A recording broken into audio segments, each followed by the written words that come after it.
నమస్తే welcome to big banner అంతా నాకే కావాలి సరిహద్దుల్లో సముద్రమైన భూభాగమైన అంతే నాకే చెందాలి ఇది చైనా అనుసరిస్తున్న విష సంస్కృతి దక్షిణ చైనా సముద్రాన్ని గుప్పిట్లో పెట్టుకొని విలువైన సహజ వనరులను దోచుకోవాలని చూస్తోంది డ్రాగన్ ఆర్థిక శక్తిగా ఎదిగి ప్రపంచాన్ని శాసించాలని ఉవ్విళ్లూరుతోంది అవసరమైతే అగ్రరాజ్యంతో పోరుకు సైతం సిద్ధమంటూ రంకెలు వేస్తోంది దక్షిణ చైనా సముద్రంలో మిలిటరీ రిహర్సల్స్ చేస్తూ ఉద్రిక్త వాతావరణం సృష్టిస్తోంది డేంజర్ డ్రాగన్ ఇదే ఇవాల్టి బిగ్ బ్యానర్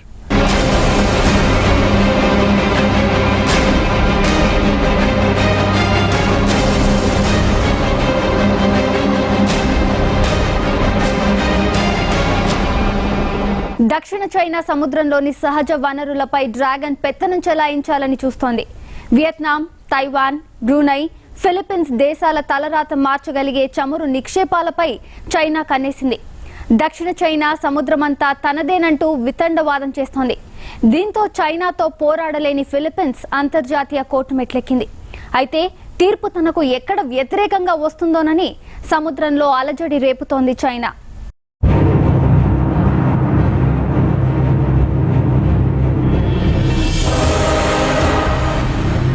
దక్షిణ చైనా సముద్రంలో సహజ వనరులపై పెత్తనం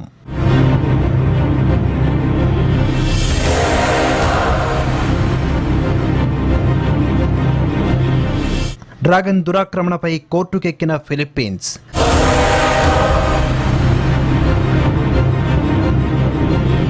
చైనాకు వ్యతిరేకంగా తీర్పు వచ్చే అవకాశం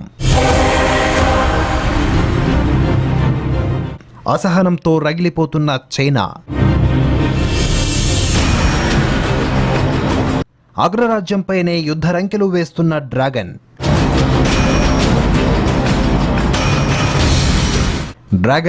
అమెరికాపైనే రంకలేస్తోంది దక్షిణ చైనా సముద్రం విషయంలో అది తన పరిధి దాటి వ్యవహరిస్తోందని భారీ మూల్యం చెల్లించుకోవాల్సి ఉంటుందని హెచ్చరిస్తోంది తనదైన భూభాగం అంగుళం కూడా వదిలేది లేదని ఢంకా బజాయిస్తోంది దానికోసం సైనిక పోరుకు సిద్ధమేనని అధికార పత్రికల్లో ప్రకటిస్తోంది కొద్ది నెలలుగా ఇదే అంశంపై సవాళ్లు విసురుతూ రోజుకో కథనం ప్రచురిస్తోంది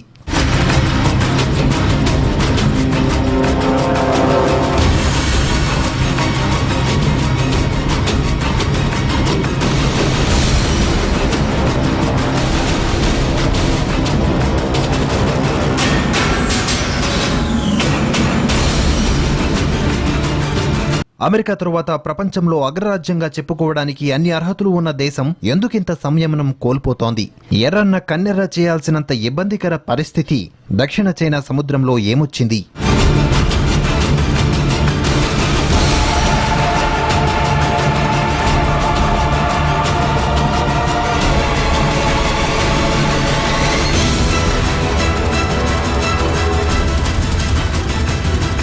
ఈ ప్రశ్నలకు సమాధానం హేగ్ నగరంలోని శాశ్వత మధ్యవర్తిత్వ న్యాయస్థానం మరో వారం రోజుల్లో ఇవ్వబోయే తీర్పులో ఉంది ఆ తీర్పు దాదాపు ముందే ఖరారైపోయింది చైనాను దోషిగా తేల్చబోతోంది తీర్పునకు రోజులు దగ్గర పడుతున్న కొద్దీ చైనా గొంతులో తీవ్రత పెరుగుతోంది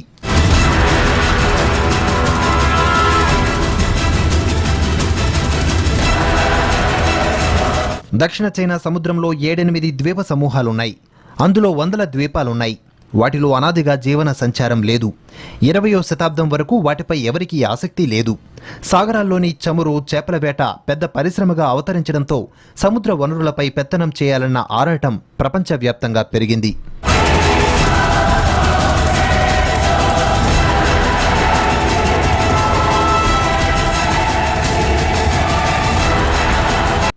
ఈ నేపథ్యంలోనే 1982లో ఐక్యరాజ్య సమితి సముద్ర చట్టాల ఒప్పందం కుదుర్చుకున్నారు దాని ప్రకారం ఒక దేశం తీర ప్రాంతం నుంచి 12 నాటికల్ మైళ్లు అంటే 22 కిలోమీటర్ల దూరం వరకు ఆ దేశ ప్రాదేశిక జలాల కిందకు వస్తుంది 200 నాటికల్ మైళ్ల వరకు ఆ దేశం ప్రత్యేక ఆర్థిక ప్రాంతం కిందకు వస్తుంది అక్కడి చేపలు చమురు లాంటి సహజ వనరులన్నీ సదరు దేశానికే చెందుతాయి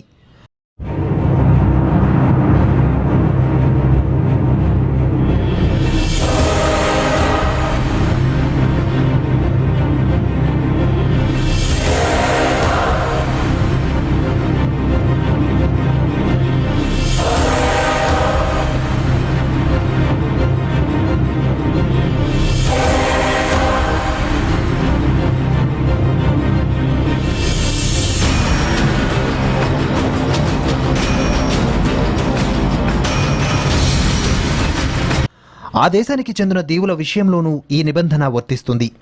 ఇవి కాక సముద్రంలోని కొండలు, దిబ్బలు, ఆటు సమయంలో బయటపడే ఇసుక తిన్నెలు, సముద్రంలో మునిగిపోయిన గట్లు ఇవేవీ పరిసర జలాల్లోని సహజ వనరుల మీద సదరు దేశానికి ఎలాంటి హక్కును కల్పించవు.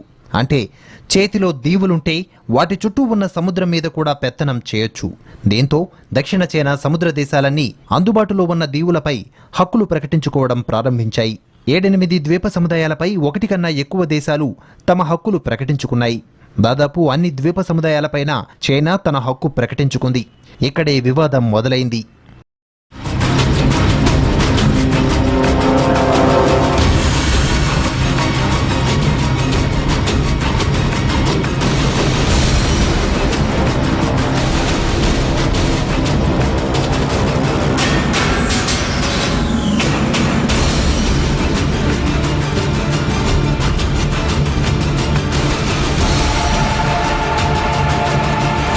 చైనాతో సైనికంగా తేల్చుకోలేనని గ్రహించిన ఫిలిప్పీన్స్ అమెరికా సలహాతో 100 ఏళ్లుగా పనిచేస్తున్న అంతర్జాతీయ సంస్థ శాశ్వత మధ్యవర్తిత్వ న్యాయస్థానాన్ని ఆశ్రయించింది. 1982 నాటి ఐక్యరాజ్య సమితి సముద్ర చట్టాల ఒప్పందం ప్రకారం పలానా భూభాగాలు దీవుల కిందకు వస్తాయా, తన ప్రత్యేక ఆర్థిక ప్రాంతం ఎంతవరకు విస్తరించింది వంటి ప్రశ్నలను న్యాయస్థానం ముందు ఉంచింది. పరోక్షంగా చైనా వనరుల దురాక్రమణదారా కాదా చెప్పాలని అడిగింది. అయితే న్యాయస్థానం ముందుకు రావడానికి చైనా నిరాకరించింది. 1970కి ముందు ఆ దీవి తమదేనని, రాత్రికి రాత్రే దాన్ని ఫిలిప్పీన్స్ ఆక్రమించిందని చైనా ఆరోపిస్తోంది. సరిహద్దు వివాదం ఐరాస సముద్ర చట్టాల ఒప్పందం పరిధిలోకి రాదని, దానిపై తీర్పు ఇచ్చే అధికారం న్యాయస్థానానికి లేదని దబాయిస్తోంది. ఈ నెల 12న న్యాయస్థానం తీర్పు చెప్పబోతోంది. తీర్పు ఫిలిప్పీన్స్ కు అనుకూలంగా వస్తుందని నిపుణులు అంచనా వేస్తున్నారు. ఇదే ఇప్పుడు డ్రాగన్ రంకెలకు కారణం.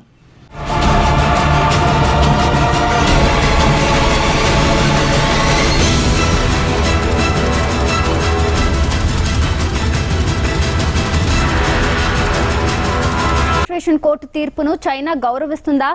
తీర్పును అంగీకరించకుంటే పరిణామాలు ఎలా ఉంటాయి? అసలు దక్షిణ చైనా సముద్రంపై ఆధిపత్యానికి డ్రాగన్ ఎందుకు ఉవ్విళ్లూరుతోంది? ప్రపంచ ఆర్థిక శక్తిగా ఎదగాలంటే అపార చమురు నిల్వలు ఉన్న దక్షిణ చైనా సముద్రంపై పట్టు సాధించాలన్నది చైనా పన్నాగం. అందుకే అగ్రరాజ్యంతో సైతం పోరుకు సై అంటోంది డ్రాగన్.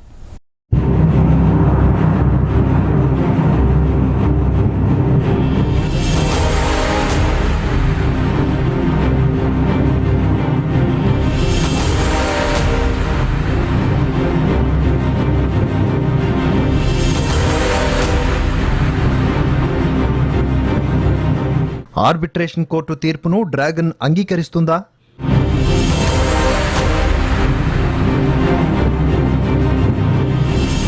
తీర్పునకు అంగీకరించుకుంటే దౌత్యపరమైన వివాదాలకు ఆస్కారం. కయానికి కాలుదువ్వుతున్న చైనా.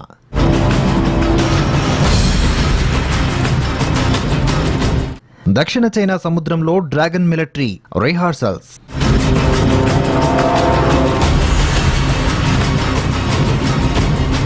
దక్షిణ చైనా సముద్రం విషయంలో శాశ్వత మధ్యవర్తిత్వ న్యాయస్థానం తీర్పునకు 1982 నాటి ఒప్పందంపై సంతకం చేసిన దేశాలన్నీ కట్టుబడి ఉండాల్సిందే. ఇప్పుడు ఇదే చైనాకు కంటగింపుగా మారింది. ఒకవేళ తీర్పును చైనా అంగీకరించబోనని అంటే దౌత్యపరమైన వివాదాలకు తెరలేస్తుంది. తాను సంతకం చేసిన ఒప్పందానికే కట్టుబడిని చైనా గౌరవ మర్యాదలు అంతర్జాతీయంగా దెబ్బతింటాయి. అయితే తీర్పును అమలు చేయడం కోసం చైనాను బలవంతం చేసే అధికారం ఐక్యరాజ్య సమితికి లేదు. అంటే ఇది అమలు కాని తీర్పు. ఫిలిప్పీన్స్ ఈ తీర్పును కాదని భవిష్యత్తులో చైనాతో రాజీ పడడం కూడా కష్టం కావచ్చు.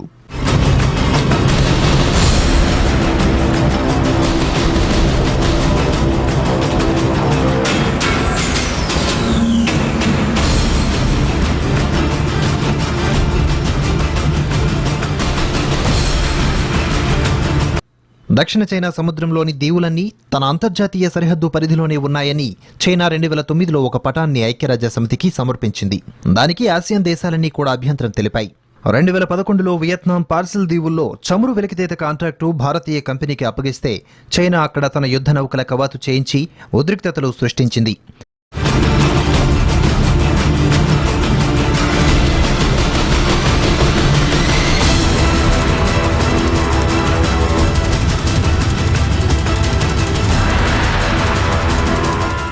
1970లో ఫిలిప్పీన్స్ పాగా వేసిన మరో ద్వీప సముదాయం కూడా తనదంటూ చైనా గొడవకు దిగింది. ఆ ప్రాంతంలో చిన్న చిన్న దెబ్బలను ఆక్రమించి కాంక్రీటు కట్టడాలతో దీవులుగా మార్చడం మొదలుపెట్టింది. అక్కడే చైనా చేపల వేట ముమ్మరం కావడంతో ఫిలిప్పీన్స్ బలప్రయోగం చేయాల్సి వచ్చింది. చివరకు ఇరు దేశాలు చర్చలతో పరిష్కరించుకోవాలని నిర్ణయించుకున్నాయి.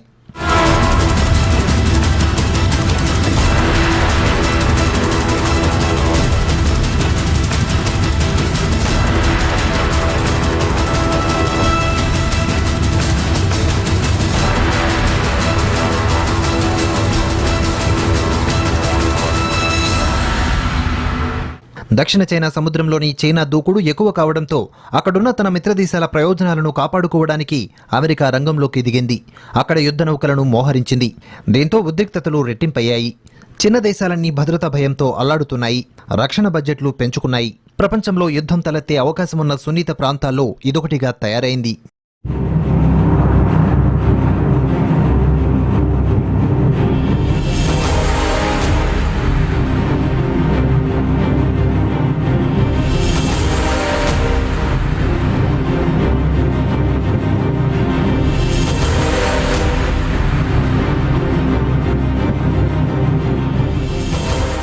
భారత్కు బంగాళాఖాతం ఎలాగో చైనాకు దక్షిణ చైనా సముద్రం కూడా అలాంటిదే. ఆ సముద్ర తీరంలోనే చైనాతో పాటు మరో 6-7 దేశాలు ఉన్నాయి. ఈ సముద్ర తీరంలో దాదాపు 50 కోట్ల మంది జీవిస్తున్నారు. ఇది ప్రపంచంలోకెల్లా అత్యంత రద్దీ అయిన రవాణా మార్గం. ప్రపంచంలోకెల్లా 10 పెద్ద నౌకాశ్రయాల్లో 5 ఇక్కడే ఉన్నాయి. ప్రపంచంలోని సగం చమురు, సహజవాయువు రవాణా కూడా ఈ సముద్రం మీదుగానే జరుగుతోంది. ప్రపంచ దేశాలకు వ్యూహాత్మకంగా అత్యంత కీలకమైన ప్రాంతం. దీంతో ఈ ప్రాంతం చైనా లాంటి పెద్ద దేశం ప్రాబల్యంలోకి వెళ్ళిందంటే మిగతా దేశాలకు కష్టాలే.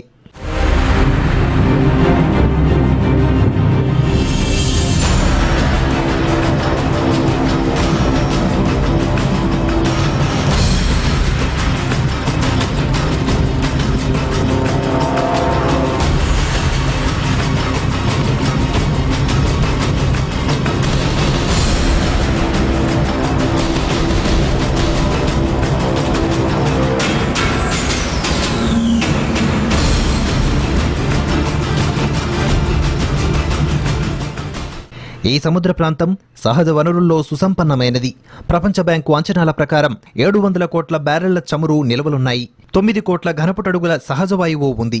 Malaysia, Vietnam, Taiwan, Brunei, Philippines దేశాల తలరాత మార్చేయగలిగినంత చమురు సంపద వాటి తీరాల్లో ఉంది. పారిశ్రామికంగా దూసుకుపోతున్న చైనా ఇంధన సమస్యలన్నింటినీ తీర్చేయగలదు. సముద్ర జీవజాలం సంగతి ప్రత్యేకంగా చెప్పాల్సిన పనిలేదు.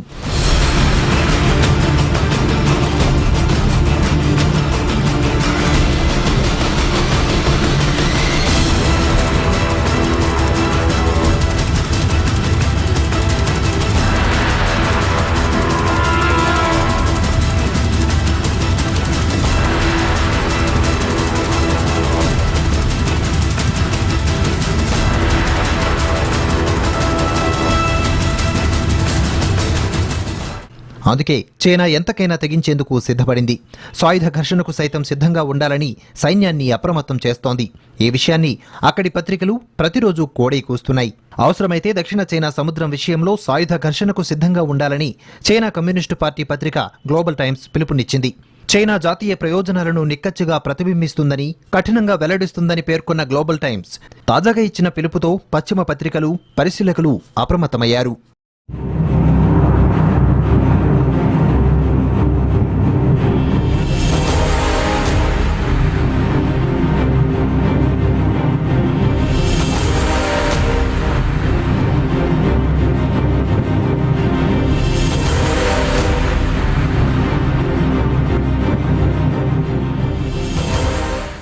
అమెరికా జోస్యం వలన దక్షిణ చైనా సముద్ర సమస్య తీవ్ర రూపం దాల్చనుందని అక్కడి పత్రికలు పేర్కొంటున్నాయి.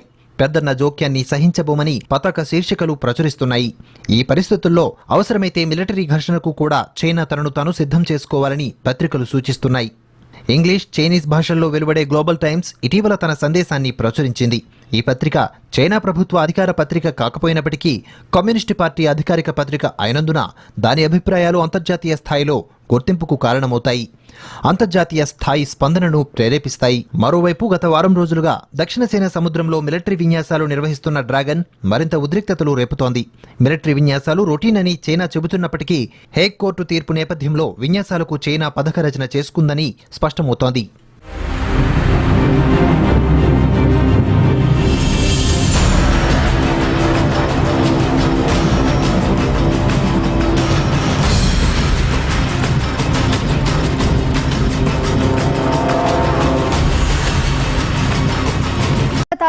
దుర్మార్గాలకు అడ్డు అదుపు లేకుండా పోతుంది.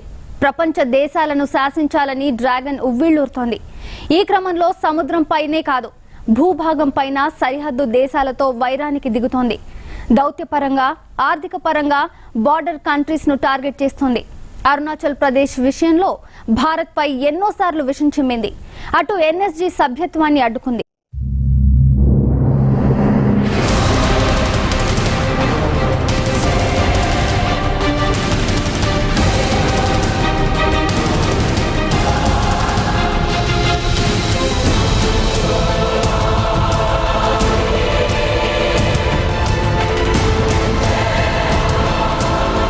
దక్షిణ చైనా సముద్రాన్ని గుప్పిట పట్టే యత్నం. ప్రపంచ ఆర్థిక శక్తిగా ఎదగాలనే దురాలోచన. సరిహద్దు దేశాలపై ఎప్పుడూ డ్రాగన్ కుతంత్రాలు. దక్షిణ చైనా సముద్రాన్ని గుప్పెట్లోకి తీసుకొని ప్రపంచ ఆర్థిక శక్తిగా ఎదగాలని డ్రాగన్ ఉవ్విళ్లూరుతోంది. ఇందుకోసం ఎంతటి దుస్సాహసానికైనా ఒడిగట్టేందుకు సిద్ధపడుతోంది. ఇటీవలి కాలంలో హిందూ మహాసముద్రంలోని తన జలాంతర్గాములతో ఉద్రిక్తత పెంచుతోంది చైనా. పైగా జలాంతర్గాముల సంచారాన్ని సమర్థించుకుంటోంది. అది అంతర్జాతీయ విధానాలకు అనుగుణంగానే జరుగుతోందని బుకాయిస్తోంది. పైగా సముద్ర దొంగతనాలను అరికట్టడానికి గల్ఫ్ ఆఫ్ ఏడెన్, సోమాలియా తీరాల్లో వాణిజ్య నౌకలకు రక్షణగా జలాంతర్గాములను చైనా పంపుతోంది. అయితే ఇంత చిన్న పనికి జలాంతర్గాములు ఎందుకన్న సందేహాలు వ్యక్తమవుతున్నాయి.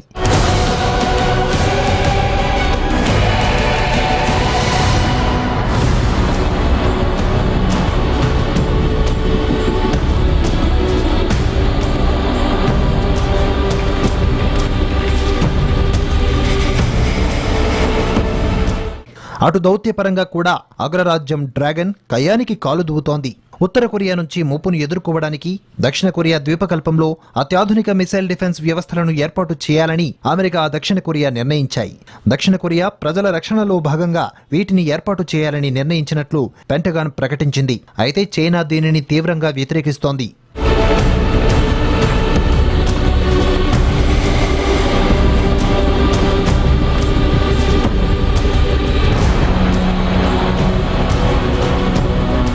ఈ నేపథ్యంలో చైనాపై అమెరికా తీవ్ర స్థాయిలో మండిపడింది. పొరుగు దేశాలతో సముద్ర తీర వివాదాల పరిష్కారానికి సంబంధించి భారత్ను చూసి నేర్చుకోవాలని చైనాకు చురకంటించింది. భారత్ బాటలో నడవాలని విజ్ఞప్తి చేసింది. దక్షిణ చైనా సముద్రంపై చైనా, ఫిలిప్పీన్స్ మధ్య వివాదానికి సంబంధించి అంతర్జాతీయ ఆర్బిట్రల్ ట్రిబ్యునల్ తీర్పు ఇవ్వనున్న నేపథ్యంలో అమెరికా వ్యాఖ్యలు ప్రాధాన్యం సంతరించుకున్నాయి.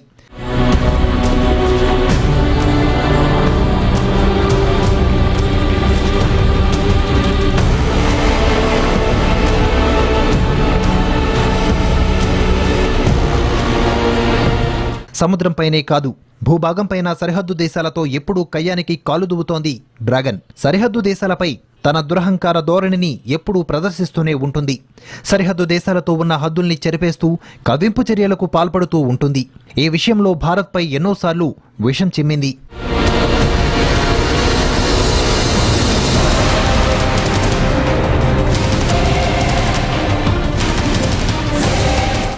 సరిహద్దును ఉల్లంఘించిన చైనా ఎన్నోసార్లు భారత్లో చొరబాటుకు ప్రయత్నించింది. అరుణాచల్ ప్రదేశ్ను సొంతం చేసుకోవాలనే దుర్బుద్ధిని ఎన్నోసార్లు ప్రదర్శించింది. చైనా దురాశ ఇప్పుడు మరోసారి బయటపడింది. మీడియా కథనాల ప్రకారం దాదాపు 250 మంది PLA సైనికులు దాదాపు 3 గంటల పాటు భారత భూభాగంపై గడిపినట్లు సమాచారం. దీనిని భారతదేశ రక్షణ శాఖ వర్గాలు కూడా వాస్తవమని చెప్పాయి.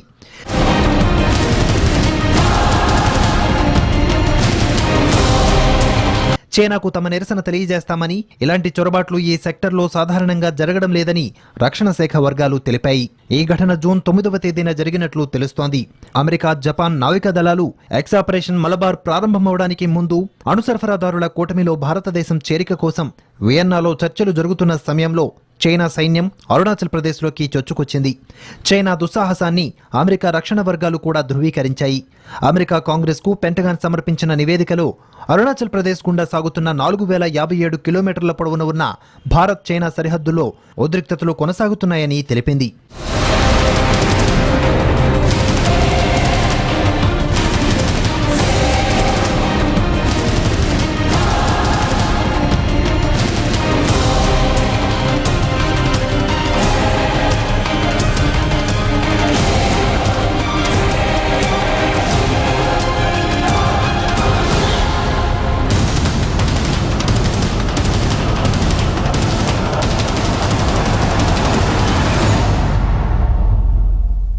మరోవైపు పాకిస్తాన్తో అంటకాగుతూ అంతర్జాతీయ వేదికలపై అడుగడుగునా భారత్కు అడ్డుతగులుతోంది డ్రాగన్. ఇటీవల ఎన్ఎస్జీలో సభ్యత్వం కోసం భారత్ చేసిన ప్రయత్నాలకు తన కుంటి సాగులతో అడ్డు తగిలింది చైనా. ఇలా సరిహద్దు దేశాలను కోలుకోకుండా చేసి ఆర్థికంగా, దౌత్యపరంగా అజమాయిషీ చెలాయించాలని చూస్తోంది చైనా.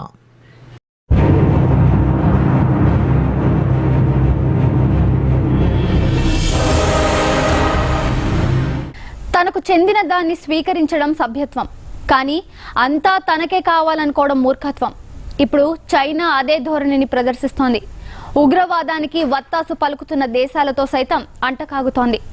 సరిహద్దు దేశాలపై విషం చిమ్ముతోంది. సహజ వనరులను సొంతం చేసుకుని ఆధిపత్యం చెలాయించాలని చూస్తోంది. ఇది వాటి బిగ్ బ్యానర్.